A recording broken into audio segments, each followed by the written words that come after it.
Hello dears, അസ്സാം വലൈക്കും. Welcome back. ഇന്നത്തെ വീഡിയോയിലേക്ക് എല്ലാവർക്കും സ്വാഗതം. ഇന്ന് നമ്മൾ ചെയ്യാൻ പോകുന്നത് ഒരു വെറൈറ്റി കോഴിക്കറിയാണ് കേട്ടോ. ഇതിന്റെ പേര് തന്നെ സിറിയൻ കോഴിക്കറി എന്നാണ്. അപ്പൊ ഈ ഒരു സമയത്ത് എല്ലാവരും പലതരത്തിലുള്ള നോൺ വെജ് ഒക്കെ ഉണ്ടാക്കി നോക്കുന്ന ഒരു സമയമാണല്ലോ. അപ്പൊ ആ കൂട്ടത്തിൽ നമുക്ക് ഈ ഒരു വെറൈറ്റി കോഴിക്കറി കൂടെ ഉണ്ടാക്കി നോക്കാം. ഇതിന്റെ ഒരു പ്രത്യേകത എന്ന് പറഞ്ഞാൽ ഇതിൽ നമ്മൾ സവാളയോ തക്കാളിയോ ഒന്നും ആഡ് ചെയ്യുന്നില്ല. എന്നാലും വളരെ കുറച്ച് ഇൻഗ്രീഡിയൻസ് മാത്രമേ ഉള്ളൂ. അപ്പൊ നമുക്ക് എങ്ങനെയാന്ന് പെട്ടെന്ന് കണ്ടിട്ട് വരാം. അപ്പോ അതിന് വേണ്ടിയിട്ട് ഞാനിവിടെ ചിക്കൻ 1 കിലോ ആണ് എടുത്തിട്ടുള്ളത്. അത് നമ്മളുടെ കറി പീസായിട്ട് കട്ട് ചെയ്ത് എടുത്തിട്ടുണ്ട്. ഇനി അതിലേക്ക് നമുക്ക് കുറച്ച് പൊടികളൊക്കെ ചേർത്ത് ആദ്യം ഒന്ന് മാരിനേറ്റ് ചെയ്ത് വെക്കണം.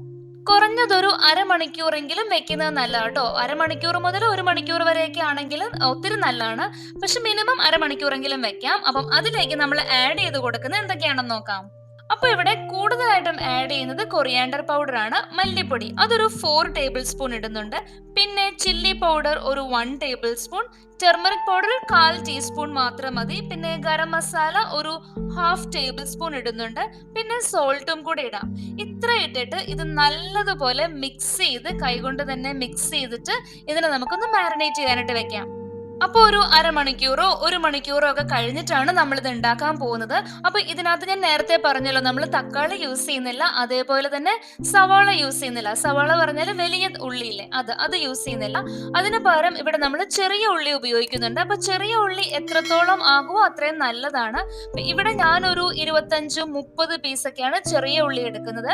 അപ്പൊ അത് നല്ലതുപോലെ തൊലി കളഞ്ഞൊക്കെ എടുത്ത് വെച്ചിട്ടുണ്ട്. അപ്പൊ ഇത് കുക്ക് ചെയ്യാൻ വേണ്ടിയിട്ട് ഒരു പാൻ വെച്ചിട്ട് അതിലേക്ക് വെളിച്ചെണ്ണയാണ് കേട്ടോ ഒഴിച്ചു കൊടുത്തിട്ടുള്ളത്. ആ വെളിച്ചെണ്ണ ഒഴിച്ചിട്ട് അതിലേക്ക് നമ്മൾ നേരത്തെ പറഞ്ഞതുപോലെ കുഞ്ഞുള്ളി തൊലി കളഞ്ഞു വെച്ചിട്ടുണ്ടല്ലോ, അത് ഇട്ട് കൊടുക്കാം. അപ്പൊ അതൊന്ന് കുറച്ചൊന്ന് മൂത്ത് വരുമ്പോഴത്തേക്കും നമ്മൾ അതിലേക്ക് ജിഞ്ചറും ഗാർലിക്കും ഇട്ട് കൊടുക്കും. ഒരു ജിഞ്ചർ ഒരു കുറച്ചൊരു ഈ ഒരു വലിപ്പത്തിലുള്ള ജിഞ്ചറും, പിന്നെ ഗാർലിക് ചെറുതാണെങ്കിൽ ഒരു 10-15 പീസൊക്കെ ഇടാം. നല്ല വലിയ അല്ലിയാണെങ്കിൽ ഒരു 5-6 എണ്ണൊക്കെ ഇട്ടാലും മതി. അതിലേക്ക് നമുക്ക് കുറച്ച് കറിവേപ്പില ഇട്ട് കൊടുക്കാം.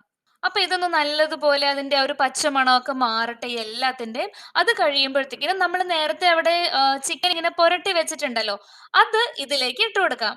അത് ഇട്ടതിന് ശേഷം അത് ഈ എണ്ണയിൽ കിടന്ന് മൂത്തിട്ടുള്ള ഈ ഉള്ളിയും ജിഞ്ചർ ഗാർലിക്കും ഒക്കെ ഇതിന്റെ എല്ലാ ഭാഗത്തേക്കും പുരട്ടുന്നത് പോലെ നമുക്കൊന്ന് തിരിച്ചു മറിച്ചും ഒക്കെ ഒന്ന് ഇടാം. നമുക്ക് അതിലേക്ക് കുറച്ച് വെള്ളം ഒഴിച്ചു കൊടുക്കാം. അപ്പൊ ഇവിടെ നമുക്ക് തീരെ വെള്ളം ഒഴിക്കാതിരുന്നാൽ പെട്ടെന്ന് അടിയിൽ പിടിക്കും. അതുകൊണ്ട് തന്നെ നമുക്കൊരു 1-1.5 കപ്പ് മാക്സിമം അത്രയും വെള്ളം ഒഴിച്ചാലും മതി. എന്നിട്ടൊരു മീഡിയം ഫ്ലെയിമിൽ അടച്ചു വെച്ചിട്ട് വേവിക്കുക. അടച്ചു വെച്ച് വേവിക്കുമ്പം ചിക്കൻ വളരെ പെട്ടെന്ന് തന്നെ വെന്ത് കിട്ടും.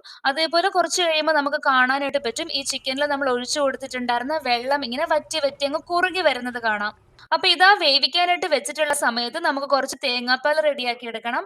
അപ്പൊ ഇത് ഒന്നാം പാലാണ് കേട്ടോ എടുക്കുന്നത്. നല്ല കട്ടിയുള്ള ഒന്നാം പാല്, അതൊരു 1 കപ്പാണ് റെഡിയാക്കി എടുക്കുന്നത്. ഇതോടൊപ്പം തന്നെ നമുക്ക് വിനെഗർ ആഡ് ചെയ്ത് കൊടുക്കാം. ഇവിടെ ഞാൻ 1 ടേബിൾ സ്പൂൺ ആണ് വിനെഗർ ആഡ് ചെയ്യുന്നത്. നമ്മൾ തക്കാളി ഒന്നും ആഡ് ചെയ്യുന്നില്ല എന്ന് പറഞ്ഞല്ലോ. അതും കൂടെ ആഡ് ചെയ്തിട്ട് ഒന്ന് എല്ലായിടത്തും ഒക്കെ ഒന്ന് അത് എത്തുന്നത് പോലെ അടിയിലൊന്നും പിടിക്കാത്ത രീതിയിൽ ഒന്ന് ഇളക്കി കൊടുത്തിട്ട് അടച്ചു വെക്കാം.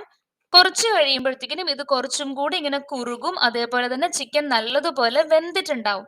അങ്ങനെ വെന്ത് വന്നതിന് ശേഷം നമുക്ക് അതിലേക്ക് നമ്മൾ തയ്യാറാക്കി വെച്ചിട്ടുള്ള ഈ തിക്കായിട്ടുള്ള കോക്കനട്ട് മിൽക്ക് ഉണ്ടല്ലോ, അത് 1 കപ്പ് ആഡ് ചെയ്ത് കൊടുക്കാം. അതേപോലെ ഈ ഒരു സമയത്ത് നമ്മൾ പ്രത്യേകമായിട്ട് ഉപ്പ് നോക്കണം. ഇടയ്ക്ക് ഉപ്പ് നോക്കിയിട്ട് അത് ആവശ്യത്തിന് ആഡ് ചെയ്ത് കൊടുക്കണം കേട്ടോ. കാരണം നമ്മൾ ഇതിലേക്ക് തേങ്ങാപ്പാലൊക്കെ ആഡ് ചെയ്യുമ്പോഴത്തേക്കിനും കുറച്ചും കൂടി അത് നീളുമല്ലോ അതിന്റെ ഒരു ഗ്രേവി. അപ്പം ഉപ്പ് ഇടയ്ക്ക് നോക്കണം. ഉപ്പ് ആവശ്യത്തിന് ഇട്ട് കൊടുക്കുകയും വേണം. ഇപ്പൊ കണ്ടോ, അത്യാവശ്യം നമ്മൾ ഒഴിച്ചു കൊടുത്തിട്ടുണ്ടായിരുന്ന വെള്ളം നല്ലതുപോലെ തന്നെ കുറുകി വന്നിട്ടുണ്ട്. ഇവിടെ അങ്ങനെ ഹൈ ഫ്ലെയിമിലൊന്നും അല്ല വെച്ചിട്ടുണ്ടായിരുന്നത്, മീഡിയം ഫ്ലെയിമിലാണ്. ഒരുപാട് ലോ ഫ്ലെയിമിലേക്ക് വെക്കേണ്ട. ഒരുപാട് ലോ ഫ്ലെയിമിൽ വെച്ചാൽ വേവും, പക്ഷേങ്കിൽ ഒരുപാട് സമയം എടുക്കും. അപ്പൊ നമ്മളൊരു മീഡിയം ഫ്ലെയിമിലായിരുന്നു വെച്ചിട്ടുണ്ടായിരുന്നത്. അത് കുറുകി വന്നു കഴിഞ്ഞപ്പോഴത്തേനും നമ്മൾ തയ്യാറാക്കി വെച്ചിട്ടുണ്ടായിരുന്ന ആ തേങ്ങാപ്പാൽ അതിലേക്ക് ആഡ് ചെയ്ത് കൊടുക്കും. ആ സമയത്ത് തന്നെ നല്ല സ്മെല്ലും ഒക്കെ വരും കേട്ടോ. തേങ്ങാപ്പാൽ ആഡ് ചെയ്ത് കഴിഞ്ഞാൽ നമ്മൾ പിന്നെ ഒരുപാട് ഇട്ടങ്ങ് തിളപ്പിക്കാനൊന്നും നിൽക്കുന്നില്ല. നല്ലതുപോലെ ഒന്ന് ചൂടായി കഴിയുമ്പോൾ ഓഫ് ചെയ്യാം.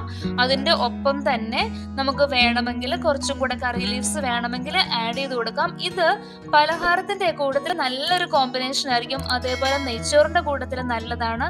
അപ്പം, ഇടിയപ്പം അതിന്റെയൊക്കെ കൂട്ടത്തിലായിരിക്കും അടിപൊളിയായിട്ടുണ്ടാവുക. അപ്പോൾ ഇവിടെ ഞാൻ തയ്യാറാക്കി എടുത്തിട്ടുള്ളത് അപ്പമാണ്.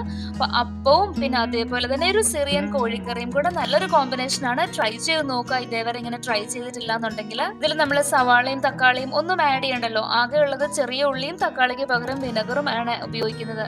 കണ്ടോ? അതൊരു അത്രയൊക്കെയാണ് അതിന്റെ ഒരു കുറുകെ വന്നിട്ടുള്ളതെന്ന് പറയുന്നത്. ഒരുപാട് അങ്ങ് നീണ്ടു കിടക്കുന്നുമില്ല. എന്നാ ആവശ്യത്തിന് ഒരു ഗ്രേവി പോലെ എടുക്കാവുന്ന രീതിയിലായിട്ടുണ്ട്. അതേപോലെ തന്നെ പുട്ടിന്റെ കൂടെയും നല്ലതാണ് കേട്ടോ. നമുക്കിപ്പോ പുട്ട് കഴിക്കുമ്പോഴത്തേനും കുറച്ച് ഗ്രേവി ആയിട്ടുള്ളതൊക്കെ കുറച്ച് കൂടുതലുണ്ടെങ്കിൽ നല്ലതായിരിക്കുമല്ലോ. അപ്പം പുട്ടിന്റെ കൂടെയും ഇതൊരു നല്ല കോമ്പിനേഷൻ ആയിരിക്കും. അപ്പോൾ ഇത്രയേ ഉള്ളൂ ഇന്നത്തെ വീഡിയോ. എല്ലാവർക്കും ഇഷ്ടമായെന്ന് വിശ്വസിക്കുന്നു. ഈ ഒരു റെസിപ്പി ഇഷ്ടമായിട്ടുണ്ടെങ്കിൽ ട്രൈ ചെയ്ത് നോക്കുക. ട്രൈ ചെയ്തിട്ട് എനിക്ക് പിക്ചേഴ്സ് ഒക്കെ അയച്ചു തരിക. അതേപോലെ തന്നെ ഇത് ഹെൽപ്ഫുൾ ആകും തോന്നുന്നു നിങ്ങളുടെ ഫാമിലി ആൻഡ് ഫ്രണ്ട്സിന് ഷെയർ ചെയ്യുക. നിങ്ങളുടെ അഭിപ്രായങ്ങൾ എന്നെ അറിയിക്കുക. ഈ ഒരു ചാനൽ ഇതുവരെ സബ്സ്ക്രൈബ് ചെയ്തിട്ടില്ലാന്നുണ്ടെങ്കിൽ സബ്സ്ക്രൈബ് ചെയ്യാനും അതിന്റെ കൂടെയുള്ള ബെല്ലൈക്കൺ ഓൺ ആക്കി വെച്ചിട്ട് ഇനിയുള്ള എല്ലാ നോട്ടിഫിക്കേഷൻസും കണ്ട് സപ്പോർട്ട് ചെയ്യാനായിട്ടും മറക്കല്ല്. വീണ്ടും നമുക്ക് മറ്റൊരു വീഡിയോ ആയിട്ട് ഉടനെ തന്നെ കാണാം. അതുവരേക്കും take care and stay safe.